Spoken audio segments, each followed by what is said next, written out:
Bonjour à tous, bienvenue dans cette nouvelle vidéo sur ma chaîne YouTube et on se retrouve aujourd'hui pour mes achats comics du mois de juin 2025. Vidéo qui va me permettre normalement d'être à nouveau dans les temps à peu près pour sortir les vidéos puisque on arrivera au mois d'août. Je sais pas quand est-ce que cette vidéo va sortir mais on sera probablement très proche de la fin juillet ou début août et donc ça veut dire que je vais retrouver à peu près le rythme normal.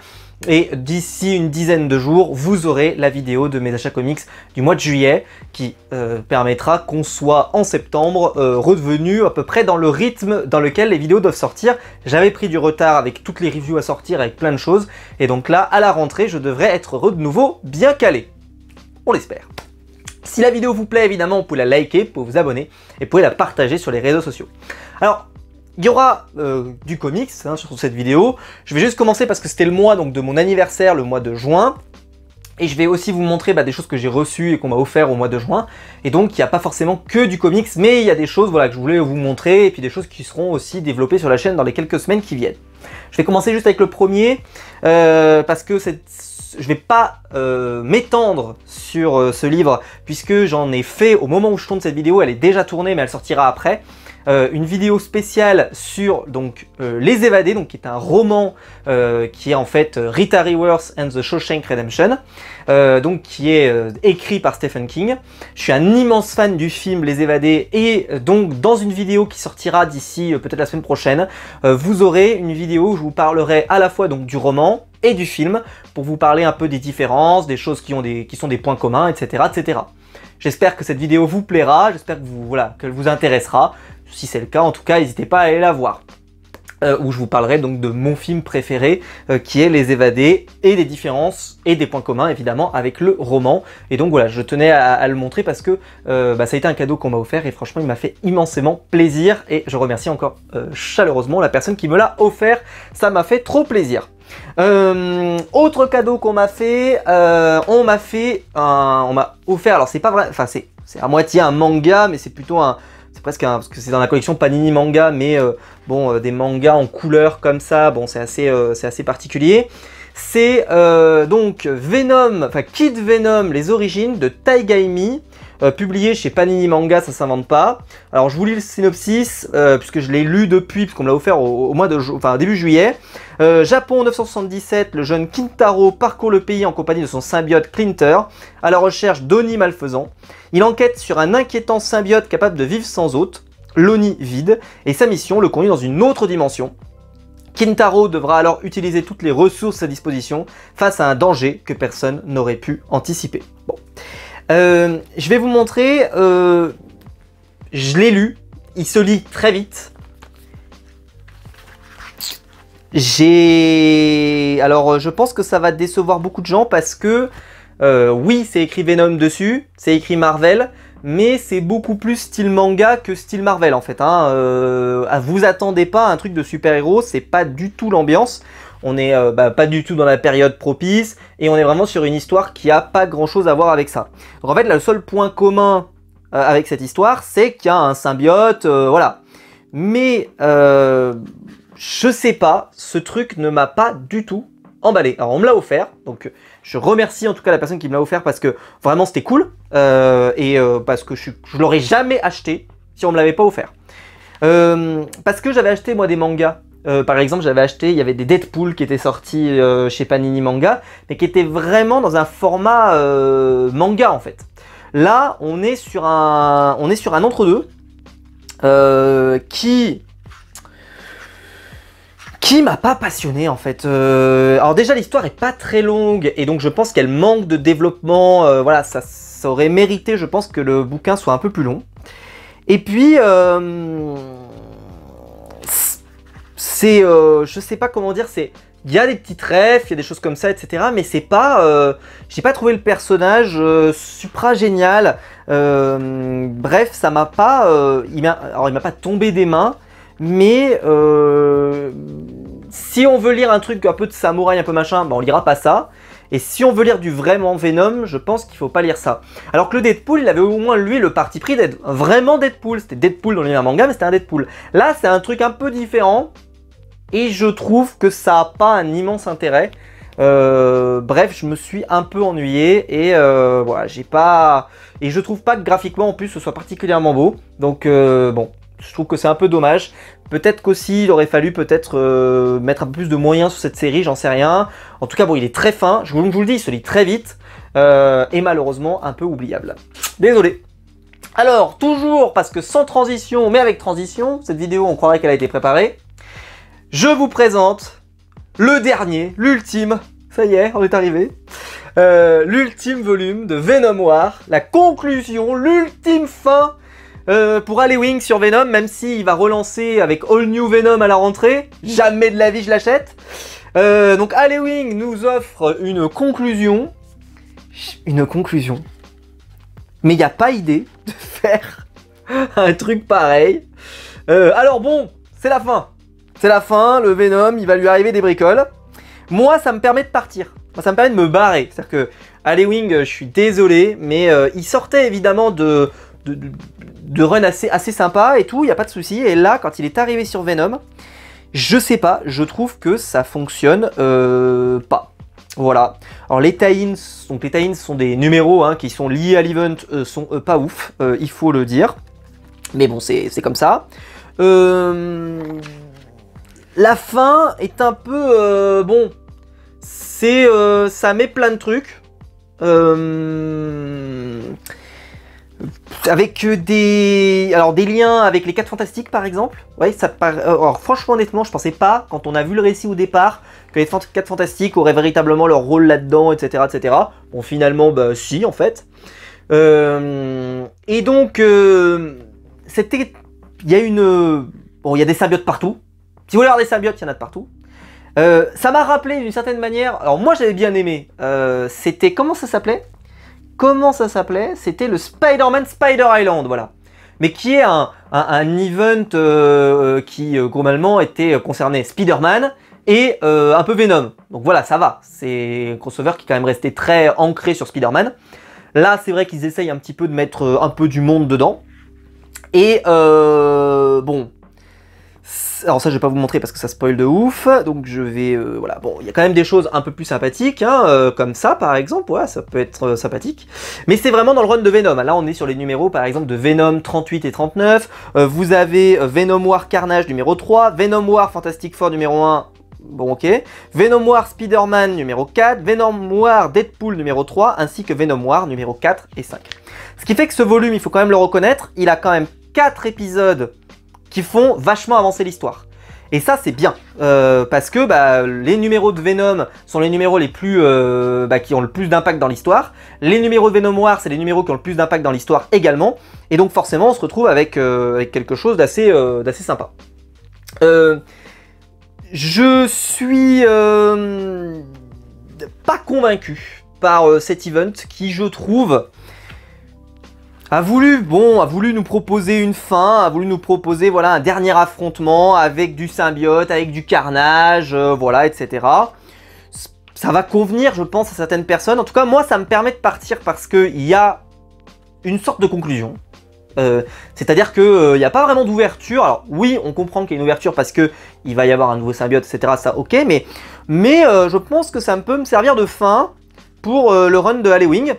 Est-ce que cette fin est à la hauteur du run? J'ai envie de te dire que le run n'ayant jamais été à la hauteur, cette phrase, elle veut rien dire dans ma bouche, puisque pour moi, ça n'a pas... je l'ai suivi jusqu'au bout, hein, ce run de Venom. Par contre, j'avais arrêté Carnage parce que vraiment, c'était pas bien. Mais Venom, je me suis dit, je vais continuer jusque là. Et finalement, est-ce que je le recommande, le run de Venom de Halloween? Je pense qu'il faut pas. Je pense qu'il n'est pas inspiré sur ce personnage. D'ailleurs, je trouve que ce qu'il fait là est un peu la preuve qu'il n'y a pas une grande inspiration, parce que il va passer à la suite et il va partir sur autre chose. Après, bon, est-ce que c'était catastrophique? Non. Je trouve que ça amène une fin, avec un petit côté, voilà, y a du symbiote partout, etc. Voilà, il en offre à son public, c'est vraiment du comics popcorn. Moi, personnellement, je l'ai lu au bord de ma piscine, je ne me suis pas ennuyé parce que il se passe plein de trucs. Surtout ce tome-là, vraiment, le tome 3 était le meilleur, je pense, de l'ensemble des tomes. Et ça termine. La couverture est plutôt pas mal, mais j'ai préféré des couvertures précédentes. Voilà, après, il y a pas mal de planches qui sont sympas. graphiquement, je trouve quand même que c'est correct. Voilà, c'est plutôt bien. C'est coloré sans être trop bizarre.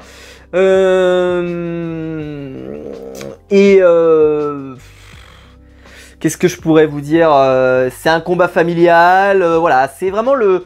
Je pense que pour ceux qui aiment Venom, je sais pas si c'est ça que vous vouliez lire, mais en tout cas, bon, il y a du symbiote à foison.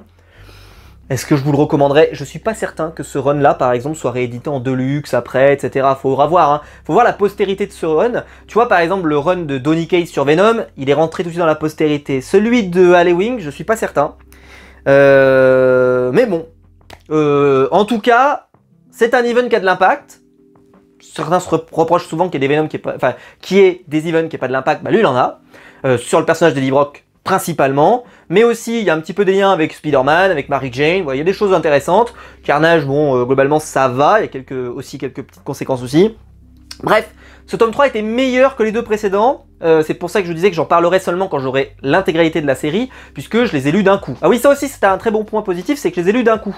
Et donc, les lire comme ça, là, à la hop, sortir du four, c'était pas mal, mais c'est vrai que j'ai un peu lutté pour arriver au bout. C'est-à-dire que quand je suis arrivé dans le dernier volume, au final, c'est là où il se passait le plus de trucs, c'est là où c'était le plus intéressant. Mais les deux premiers tomes, il faut se les faire. Peut-être que d'ailleurs, une édition de Venom War avec juste les épisodes de Venom, les épisodes de Carnage et les épisodes de Venom War directement, peut-être que le reste est tellement dispensable de mon point de vue, qu'au final, ça va rendre l'histoire mieux. Enfin, vous verrez. Je sais pas si ça sera réédité ou pas, comment, etc. Bon, j'en sais rien. Honnêtement, là, ça dépasse mes compétences. En tout cas, Venom War, je vous le recommande pas, hein, sauf si vous lisez les séries Venom comme moi et que vous êtes un complétiste et que vous voulez. Mais voilà, moi je m'arrête là. Hein, là, il y a All New Venom. Je m'arrête là. Au revoir, messieurs, dames. Merci, c'était sympathique, mais ça suffit. Là, c'est bon. J'ai fait mon œuvre, j'ai été généreux.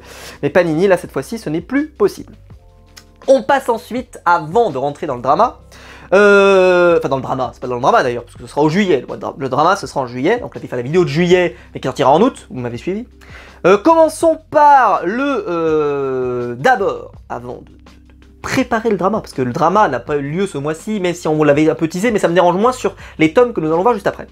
Je fais du teasing là, vous êtes... pam pam pam, qu'est-ce qui se passe? On like cette vidéo, on la partage, qu'est-ce qui se passe? Bref, calmons-nous. Tom King de retour avec Wonder Woman tome 3 avec Daniel Sampere au dessin. J'avais dit à quel point le tome 1 avait été un coup de cœur monumental. Le meilleur comics de l'année pour moi, sans aucun débat quasiment, parce que c'était exceptionnel. Le tome 2 était bien, mais rentré dans le rang. C'est-à-dire que c'était un bon comics, mais il était rentré dans le rang. Et celui-ci, bah, malheureusement, moi je suis en fait à ce moment-là, je suis allé corriger, quand je l'ai reçu à peu près à cette période, il y avait les absolutes qui sont sortis, et donc il est allé au bout de en bas de la palle, et donc au moment où je sors cette vidéo, je ne l'ai pas encore lu. Puis après je suis parti en vacances, puis je suis revenu, puis je suis reparti, etc. etc. Bref, ça n'a pas été favorable, et donc il n'a pas quitté la palle. Bon.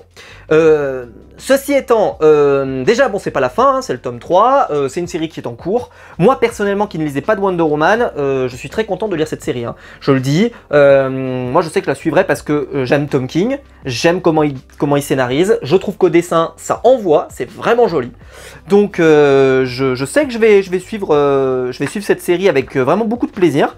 Et donc j'ai hâte de le lire. Voilà, je vous montre quelques planches peut-être voilà, qui peuvent vous donner envie, je sais pas. En tout cas moi personnellement j'ai vraiment hâte de lire la suite de ces aventures qui, même si c'est plus aussi bien que le tome 1, mais forcément la thématique du tome 1, il y avait un truc avec le cancer, etc. Ça m'a un peu plus, ça m'a vraiment tapé dans le crâne. Là ici, à mon avis, on est revenu voilà, à quelque chose de plus classique, mais qui, je pense, est très bien. Et puis surtout, pour moi, je le dis, je trouve que ce qu'ils ont fait sur le personnage, ce qu'ils sont en train de faire Tom King sur le personnage de Wonder Woman, c'est super bien parce que je trouve que c'est assez accessible. Moi qui n'en avais pas lu, ou très peu, moi le dernier run de Wonder Woman que j'avais lu, il y avait le run des New 52 avec Azzarello, et après, il y a eu... bah c'est tout. Parce que le Wonder Woman Rebirth, j'ai pas enclenché. Qu'est-ce que j'avais d'autre? Je crois que j'avais acheté le tome 1, je crois, je l'ai quasiment oublié, je sais que c'est Liam Sharp au dessin, je m'en souviens. J'avais acheté un Batman Wonder Woman, ça je m'en souviens aussi, avec Liam Sharp au dessin. Il y avait... Qu'est-ce que j'ai pris entre temps? Est-ce qu'il y avait... Non, je crois pas, hein. Donc je suis très content d'avoir du Wonder Woman dans ma collection, parce que c'est sympa si jamais on a besoin je sais pas moi, de conseils, tu vois, sur ce personnage. Je trouve que c'est un run, en tout cas, qui pour le moment mérite d'être lu, tout simplement. Et je pense que, en tout cas, je trouve que la couverture est spécialement jolie. Et c'est un run qui, je trouve que Tom King est plutôt inspiré sur le personnage de Wonder Woman. C'est un personnage, comme je l'ai dit, que je connaissais assez peu et que j'aime beaucoup. Mais voilà, j'attends de pouvoir le lire. Je vais pas aller plus loin pour pas me spoil. Mais voilà, c'est un très bon comics, Wonder Woman. En tout cas de mon point de vue, même si voilà, c'est un peu moins bien que au départ, mais je trouve que Tom King est plutôt à l'aise sur ce personnage, en tout cas par rapport à ce que moi j'attends d'un Wonder Woman, c'est plutôt sympa. Mais je pense que c'était pas la meilleure sortie Wonder Woman du mois. Alors, le mois, je vais sortir 3 volumes d'un coup là, bam! Absolute, Batman, Absolute, Superman, Absolute, Wonder Woman. Allez hop, on joue aux cartes comme ça, là, tirez, vous tirez, qu'est-ce que vous tirez? Celle-ci, hop, voilà. Bon. Parlons d'abord de ça. Parlons de ça d'abord. Oui, parce qu'il faut parler de ça d'abord. Obligé, hein, on va... Bon, c'est l'univers Absolute. Ils ont changé les couleurs. En gros, ils ont mis une couleur pour Batman, pour Superman, pour Wonder Woman, etc., etc. La charte graphique est quand même respectée, vous avez les petits logos Urban en bas. C'est pas un noir comme Batman, hein, c'est un gris. Un gris. Bon, c'est l'univers Absolute, c'est un univers à part. C'est un peu comme moi, les Superman Chronicles, c'est une collection à part qu'ils ont sorti, etc., qui est un peu comme les intégrales de chez Panini, etc. Ça me dérange, entre guillemets, moins que ça ne soit pas dans la charte graphique, parce que pour moi, c'est une collection un peu à part. Moi, dans ma bibliothèque, je les ai mis à part. Là, c'est pareil, c'est un univers à part. C'est pas la suite du Batman tome 5, du Wonder Woman tome 3, etc. etc. C'est vraiment des histoires d'un autre univers qui est résultant de l'univers Absolute Power, même si je vous l'ai déjà dit que Absolute Power pour moi n'est absolument pas nécessaire une seule seconde pour lire ce genre de truc. Et je le redis ici. Et donc ça, bah, j'étais hyper impatient de le lire, ce qui fait que dès que je les ai reçus, globalement, je me suis jeté dessus. On va les faire dans l'ordre, enfin je sais pas, il n'y a pas d'ordre, mais en tout cas on va les faire un par un. Pour dire que je vais spoiler tout de suite. S'il y a 3 comics à acheter, enfin qu'il fallait acheter au mois de juin, c'est ceux-là. Même si moi j'ai bien aimé le Tom King dans son run tome 1, tome 2, et que j'avais hâte de lire le tome 3, etc. Mais comme je vous l'ai dit, à ce moment-là, en fait, ce comics-là s'est fait éclipser par ça, en fait. Et donc, c'est pour ça qu'il est resté dans la palle. Mais il va pas y rester longtemps, à mon avis, ce Wonder Woman. Alors parlons d'abord, on va commencer, allez, on commence, soyons galants, par Absolute Wonder Woman. Alors rappelons les règles de l'univers Absolute. Ils ont changé un truc dans ses origines, voilà, et ça amène beaucoup de changements, ou très peu, en tout cas beaucoup, pour le personnage en question. Ici, on te dit, par exemple, je suis Diana, de Themyscira, fille de Circé, princesse des enfers, et là tu te dis, princesse des enfers? Et tant que je respirerai, ce monde ne vous appartiendra pas. Il y a quelqu'un qui fait ah bah il y a un changement. Et en fait, ce comics-là donc est parti sur un postulat que Wonder Woman, je trouve qu'on le voit bien sur cette page. Ils ont changé un peu, on va dire un truc important dans ces entre guillemets origines. C'est que elle se retrouve exilée aux enfers. Et donc ça en fait un personnage hyper badass. Et c'est Kelly Thompson au scénario et Hayden Sherman au dessin que je ne connaissais absolument pas et qui je trouve fait une partition absolument géniale dessus. Je me suis régalé, c'est simple, je l'ai dévoré, je l'ai pris, je l'ai lu d'une traite, c'était génial. Je sais pas si c'est le meilleur de la collection, je dirais que non parce qu'il y en a un que j'ai tellement adoré pour moi, et donc il est quasiment imprenable. Mais en tout cas, j'ai énormément aimé cet univers et cette version de Wonder Woman. Un peu plus badass, un peu plus sombre, avec de l'épée, avec... voilà, et vous savez que moi j'aime bien un peu l'heroic fantasy, donc ça me dérange pas. Je trouve que ce qui ressort de ce personnage en fait un personnage plutôt attachant, malgré tout. Et bref, ça a été un immense coup de cœur, je vous le recommande chaudement. On passe ensuite à Absolute Superman, scénarisé par un de mes scénaristes préférés, Jason Aaron. Jason Aaron, à l'origine, moi par exemple, je vous recommande son run sur Thor notamment, qui est vraiment un chef-d'œuvre absolu. Il a aussi travaillé très longtemps sur Wolverine, Wolverine and the X-Men, etc., qui sort en omnibus. Bref, c'est un auteur qui a vraiment été, très très apprécié. Et il est allé sur Avengers. Et sur Avengers, ça l'a pas fait. Il y a beaucoup de gens qui se sont plaints de ce run, etc., etc. Moi, j'étais pas non plus trop déçu, mais j'avais pas lu tant d'Avengers que ça avant. Et je les ai achetés dans les kiosques, Marvel, à l'époque. Et je trouvais pas ça effectivement exceptionnel, mais je trouvais pas ça nul non plus, quoi. Mais c'est vrai que il a un peu perdu de sa superbe parce que Jason Aaron, avant, c'était vraiment le mec, tu le mettais n'importe où, c'était masterclass. Finalement, donc, il quitte Marvel, au revoir madame, et il vient chez DC. Et il vient faire Absolute Superman. Alors, pareil, donc, comme vous pouvez le voir, on va avoir un Superman plus sombre. Obligé. Alors, comment vous dire, parce que je voudrais pas vous spoil. Alors attendez, je vais réfléchir à ce que je vous dis. C'est Rafa Sandoval au dessin. Rafa Sandoval que j'avais déjà, je crois, vu. Mais en tout cas, c'est un nom que j'ai déjà entendu dans des vidéos, etc. Alors, comment vous dire? Je vais essayer d'être le plus synthétique possible et le plus... En fait, ils vont faire déjà un changement sur son origin story. Bon, ce qui est d'une importance capitale. Voilà.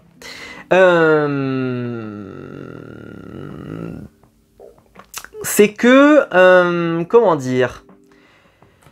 Superman n'a pas la même... n'est pas élevé pareil. Ce qui d'ailleurs, je trouve, donne du grain à moudre à ce que je disais dans la vidéo sur le film Superman, c'est que Superman, c'est vraiment un Américain. C'est-à-dire qu'il est né aux États-Unis, enfin, il est né sur une autre planète, mais il a grandi, pardon, je me corrige, mais il a grandi aux États-Unis, il a grandi avec des parents américains, qui l'ont élevé aux États-Unis, etc., etc. Et donc, même si il n'en a pas toutes les caractéristiques biologiques, mais par contre, il est américain.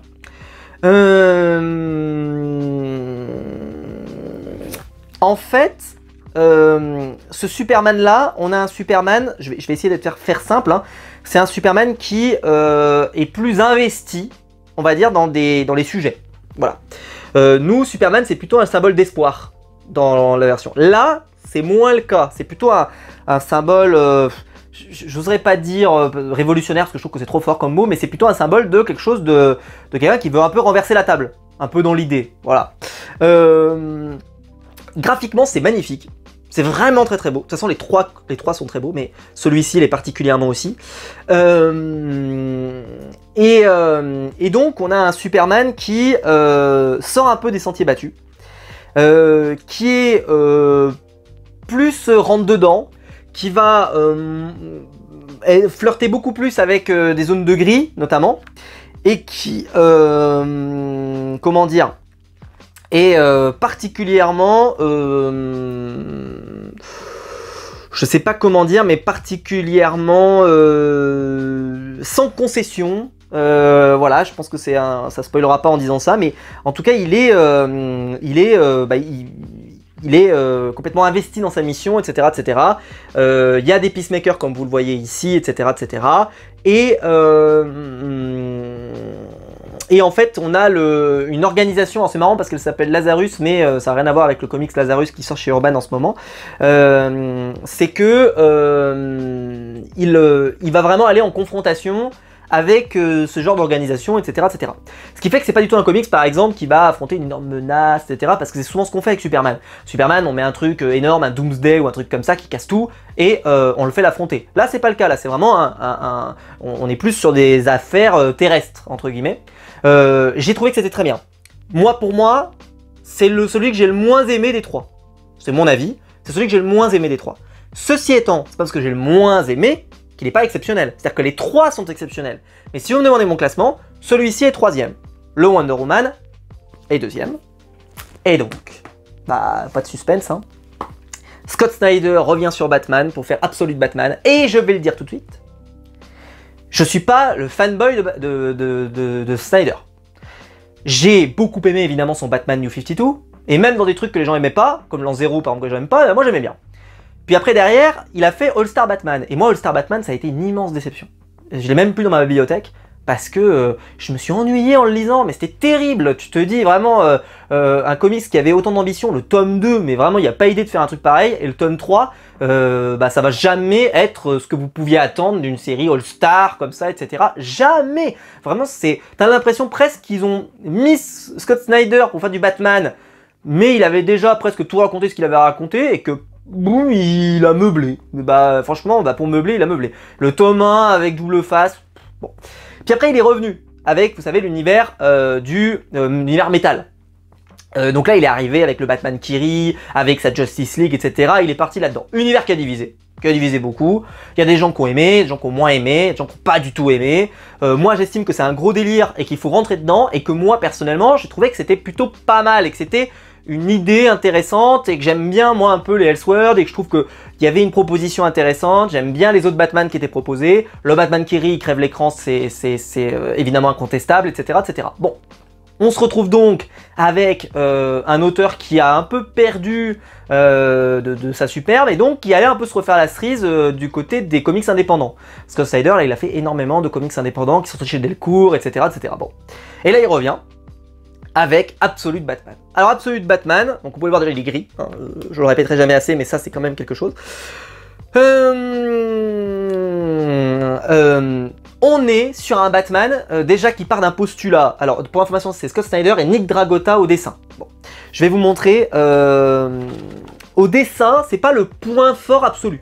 J'aurais peut-être préféré, peut-être, je sais pas moi, un Greg Capullo, quelque chose comme ça, voilà, mais bon, ceci étant, ça aurait peut-être fait trop, on réunit l'équipe de Batman, si on avait pris Greg Capullo, donc bon, puis il était chez Marvel, puisqu'il a fait du Wolverine, je crois, à ce moment-là, ou je sais pas si c'était au même temps, mais en tout cas, c'était quelque chose de similaire. Je trouve qu'il y a une atmosphère dans ce comic, déjà, je vous le dis tout de suite, qui est un énorme point fort. Alors,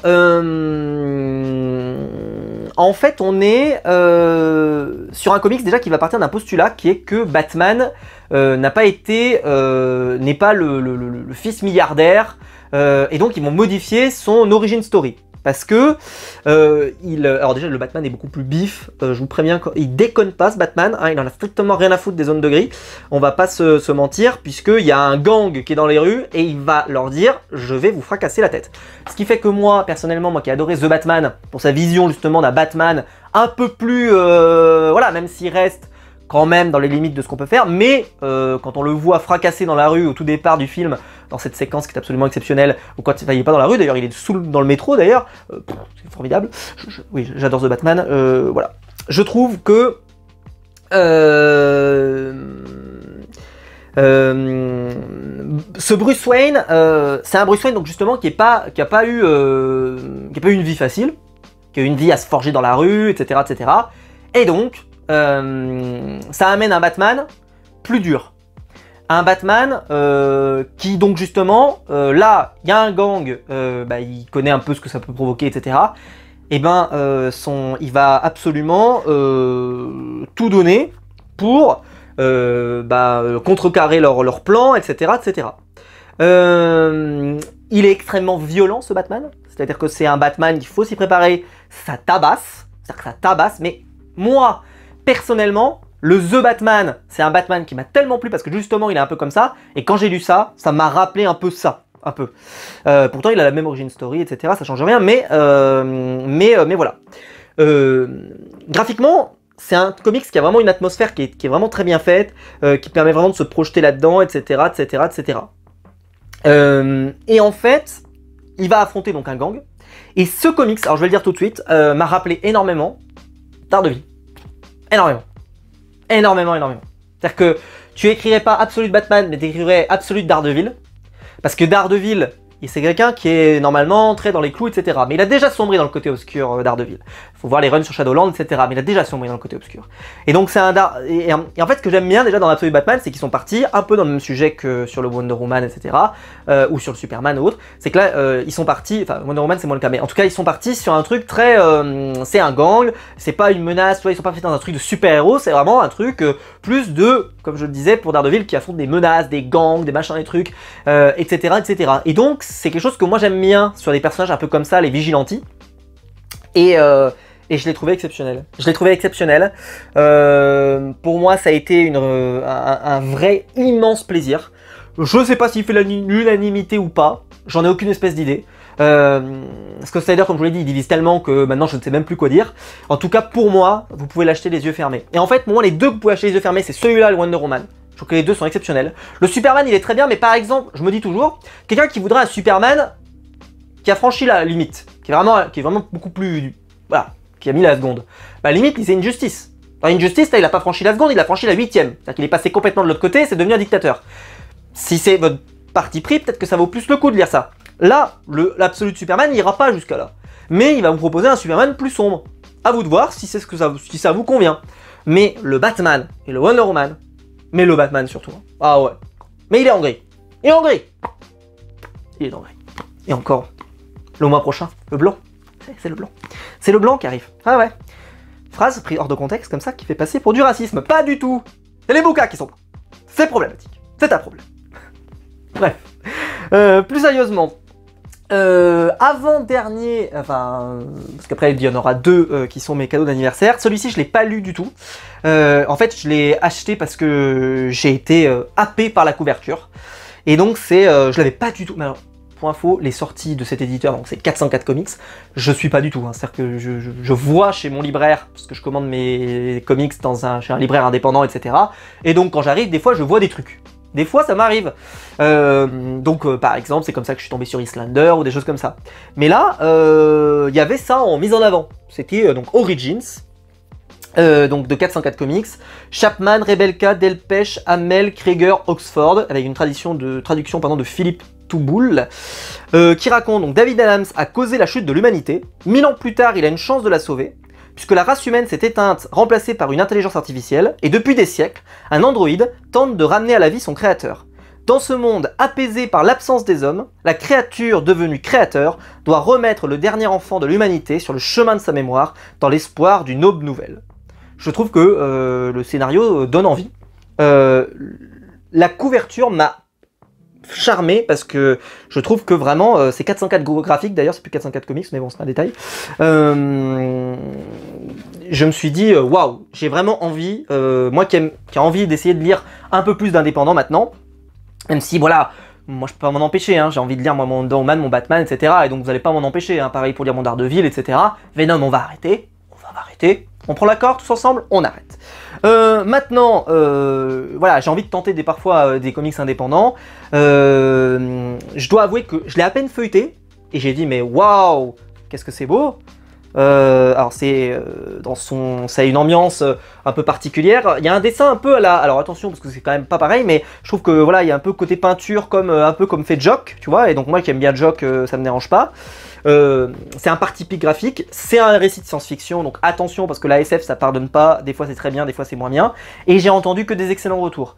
Tout le monde dit que c'est bien, donc il n'y a pas de raison que j'aime pas. Celui-ci, bah pareil, il était dans la palle, parce qu'en fait j'ai commencé d'abord par les absolutes, et puis après, en fait très vite, je les ai achetés mi-juin ou fin juin, je sais plus quand est-ce que j'y suis allé, et début juillet, boum, derrière il y a eu les nouvelles sorties de chez Urban, avec les nouvelles couleurs, etc., et je l'ai lu aussi, etc., et donc il est été dans la palle.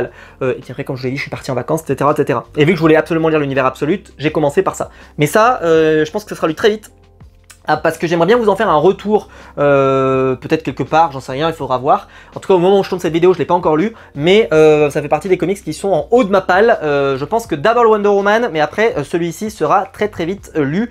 Voilà, le pitch m'a plu, graphiquement ça a l'air magnifique. Voilà, en 25 € quand même, hein, 24,90 €.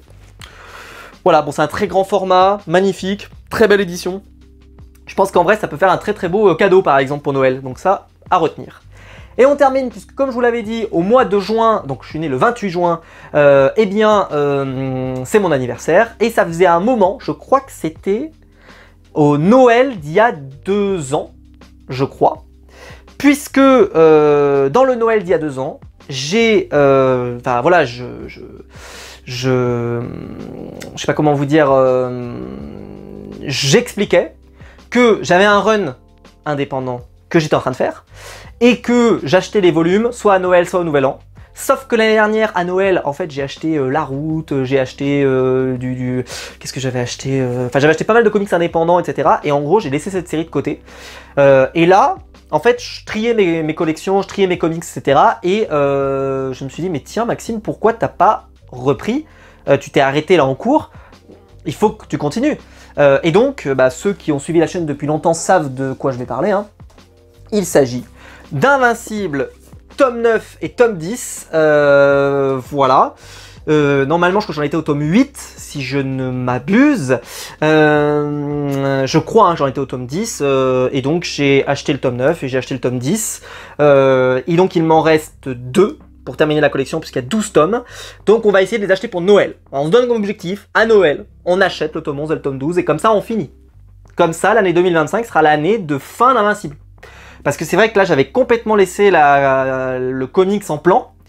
Et je pense qu'il faut que je le termine, parce que quand même quoi. Alors je peux quand même vous montrer un petit peu à quoi ça ressemble à l'intérieur, si jamais vous voulez voir. Bon après, attention, c'est un tome 9, hein, donc tome 9 et tome 10. Hein. Et voilà, je crois que j'en étais au tome 8, il me semble. Et donc voilà, et donc je les ai achetés. Et hop. Alors maintenant, par contre, dans mes lectures où j'en suis, je sais même plus. J'ai complètement laissé de côté cette série. Donc je pense de toute façon, je crois que j'avais lu le tome 1, le tome 2, je crois, je sais même plus. Je pense qu'il faudra que je me la relise en entier de toute façon. Quand elle sera finie, il faut que je me la fasse en une traite, une fois, et je pense que ça va être très cool. C'est Robert Kirkman au scénario, donc le scénariste de Walking Dead évidemment, et au dessin c'est Ryan Otley, qui est, je me souviens, hein, je l'avais dit, hein, au tout départ, Ryan Otley, je trouve que les premiers dessins, je trouve qu'au départ, il n'est pas aussi bon que ce qu'il est à la fin, parce qu'au début, pour information, c'est pas lui le dessinateur, mais je trouve qu'il a vraiment progressé avec cette série, et j'ai trouvé vraiment il était de mieux en mieux. Et donc, voilà, j'ai hâte de pouvoir me lire cette série. Et donc, quand j'aurai les 2 dernières, je vais pouvoir me faire l'intégrale d'Invincible. Mais voilà, il faut que j'avance là dans mes achats d'intégrale d'Invincible. Ça fait trop longtemps que j'ai laissé cette série en plan. Il faut que j'avance. Donc, il m'en reste 2. Il m'en reste 2. Si je termine, voilà, l'année 2025, on va essayer qu'à la fin de l'année, on ait terminé Invincible. On en prend l'engagement, on essaye. Allez, comme ça, c'est fini. Voilà, j'espère que la vidéo vous aura plu. Si c'est le cas, alors en tout cas, tu peux la liker, tu peux t'abonner, tu peux la partager sur les réseaux sociaux. Je vous attends évidemment dans les commentaires pour me dire ce que vous avez pensé des lectures que je vous ai présentées. Est-ce que vous avez acheté des comics que j'ai présentés ou pas? En tout cas, ça m'intéresse. Si la vidéo vous a plu, vous pouvez la liker, vous vous abonner pour la partager. Je l'ai déjà dit, pardon. On se retrouve, nous, par contre, très vite donc pour la nouvelle vidéo qui sera la vidéo de l'achat du mois de juillet qui sortira d'ici quelques, on va dire 10 jours, allez, une semaine, 10 jours. Il y aura d'autres vidéos entre-temps. Vous aurez une vidéo sur les évadés, j'espère que vous serez au rendez-vous et qu'elle vous plaira. Il y aura d'autres vidéos qui vont sortir d'ici là. On se retrouve très vite pour des nouvelles vidéos sur ma chaîne YouTube. Ciao!